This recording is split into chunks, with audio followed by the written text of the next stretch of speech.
नमस्कार विद्यार्थी मित्रांनो, तुम्हा सर्वांचं स्वागत आहे। आज तुम्हाला माहित असेल आज 5 जून आहे। 5 जून काय जागतिक पर्यावरण दिन, बरोबर आहे। याबद्दल आपण थोडक्यात एक सिंपल माहिती समजून घेणार आहोत। थोडीशी फॅक्च्युअल माहिती आहे तुमच्या अंडरस्टँडिंगसाठी। या स्लाइड्समध्ये खूप सगळा डेटा दिला आहे, तो सगळा लक्षात ठेवायची गरज नाही। फक्त तुमच्या माहितीसाठी की जागतिक पर्यावरण दिनाचं बॅकग्राऊंड काय आहे, थीम काय आहे आपण समजून घ्या। सो आज जागतिक पर्यावरण दिन 5 जून 2020। या वर्षीच्या जागतिक पर्यावरण दिनाची थीम आहे बायोडायव्हर्सिटी। बायोडायव्हर्सिटी म्हणजे काय, जैवविविधता। आपण काय ते समजून घेऊया। सो सगळ्यात महत्त्वाची गोष्ट हिस्ट्री काय आहे, तर जागतिक पर्यावरण दिन वर्ल्ड एन्व्हायरमेंट डे साजरा केला जावा या प्रकारचं प्रपोजल सगळ्यात अगोदर 1972 साली युनायटेड नेशन्स जनरल असेंब्ली म्हणजे संयुक्त राष्ट्राच्या आमसभेमध्ये मांडण्यात आलं। संयुक्त राष्ट्राच्या आमसभेचं स्वीडनची राजधानी जी आहे स्टॉकहोम, या स्टॉकहोममध्ये एक कॉन्फरन्स सुरू होती। त्या कॉन्फरन्सचं नाव होतं कॉन्फरन्स ऑन ह्युमन एन्व्हायरमेंट। लक्षात ठेवा, सगळ्या गोष्टी मी स्ट्रक्चर्ड पद्धतीने सांगतो, लक्षात ठेवा। 1972ला संयुक्त राष्ट्रसंघाच्या आमसभेची मीटिंग सुरू होती। या मीटिंगमध्ये एक प्रपोजल मांडण्यात आले की आपण जागतिक पर्यावरण दिन साजरा करायला हवा।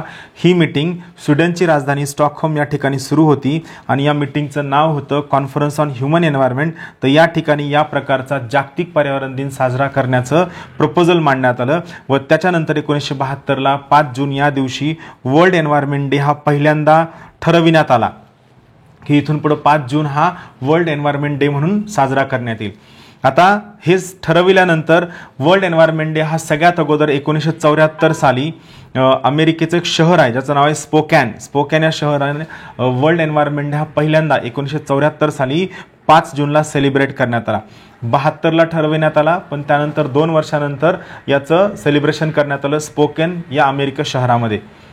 त्यानंतर या वर्षीची जो जागतिक पर्यावरण दिन आहे याचं थीम आहे जैवविविधता, अ concern that is about urgent and existential. म्हणजे जैवविविधता हे आपल्या अस्तित्वाशी सुद्धा कसं निगडित आहे व यावरती लक्ष देणं आपल्याला अत्यंत निकडीचं किंवा अत्यंत गरजेचं काय आहे हे या थीममध्ये सांगण्यात आलेलं आहे। जैवविविधता, अ concern that is both urgent and existential, म्हणजे आपल्या अस्तित्वाशी सुद्धा निगडीत असणारा हा काळजीचा विषय आहे व यासोबतच यावरती खूप जेवढं गतीनं होईल तेवढ्या गतीनं आपण लक्ष देणं गरजेचं आहे।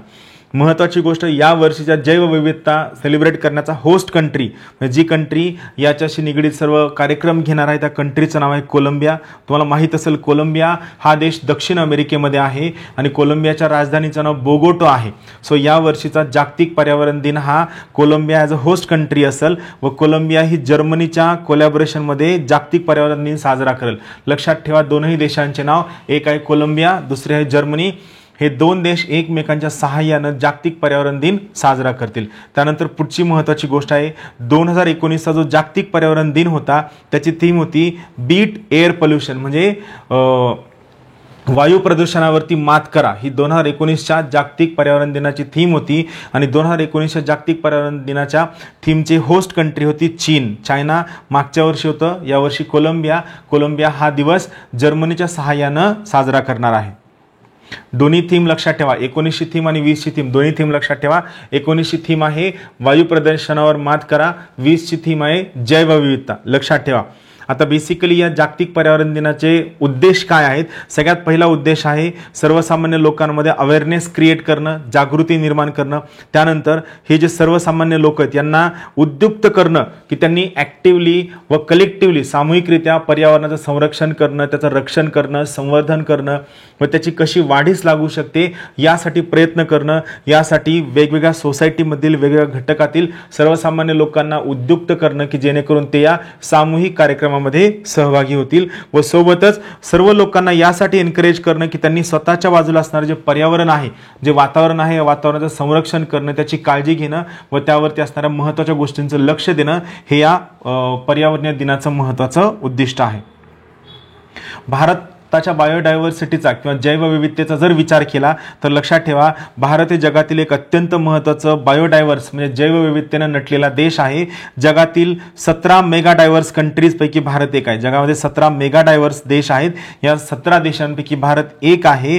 भारतामध्ये सध्या जगातील एकूण सस्तन प्राणी म्हणजे मॅमल प्राण्यांपैकी 7.6% भारतामध्ये आहेत. त्यानंतर पक्षीवर्गीय प्राण्यांपैकी जवळपास 12.6% भारतामध्ये आहेत. त्यानंतर सर्व रेप्टिलियन म्हणजे जे पालवर्गीय प्राणी आहेत त्यापैकी 6.2% भारतामध्ये आहेत. उभयचर प्राण्यांपैकी 4.4% भारतामध्ये आहेत. तर फिश वर्गापैकी जवळपास 11.7% प्राणी हे भारतामध्ये आहेत. एकूण पाहायला गेलं तर जगाच्या एकूण जैवविविधतेपैकी जवळपास 6% जैवविविधता ही भारतामध्ये आढळते. सो यामुळे भारत हा जगातील 17 मेगा डायव्हर्स देशांपैकी एक अत्यंत महत्त्वाचा देश आहे. या ठिकाणी भारतातील बायोडायव्हर्सिटी दाखवण्याचा प्रयत्न केलेला आहे. यामध्ये यांना 4 घटकांमध्ये वर्गीकरण करण्यात आलेलं आहे. लो, मीडियम, हाय आणि व्हेरी हाय यामध्ये याचं वर्गीकरण करण्यात आलेलं आहे. आणि सगळ्यात महत्त्वाची गोष्ट, भारताने जैवविविधता जपण्यासाठी केलेले सर्व उपाययोजना यापैकी 2 प्रकारच्या उपाययोजना आहेत.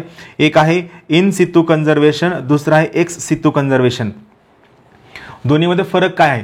इन सितू कन्झर्वेशन म्हणजे काय, तर त्या प्राण्यांना, त्या झाडांना व त्या वनस्पतींना त्यांचं जे ओरिजिनल ठिकाण आहे त्याच ठिकाणी त्यांचं संवर्धन करणं याला आपण म्हणतो इन सितू कन्झर्वेशन.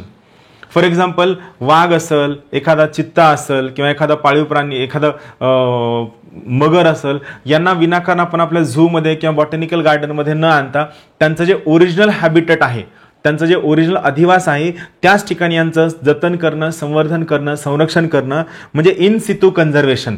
याचे एक्झाम्पल आहेत राष्ट्रीय उद्यानं आहेत, त्यानंतर अभयारण्य, बायोस्फिअर रिझर्व, त्यानंतर राखीव वनं, संरक्षित वनं, project tiger, project elephant, project snow leopard आणि बाकीचे इतर प्रकल्प आहेत.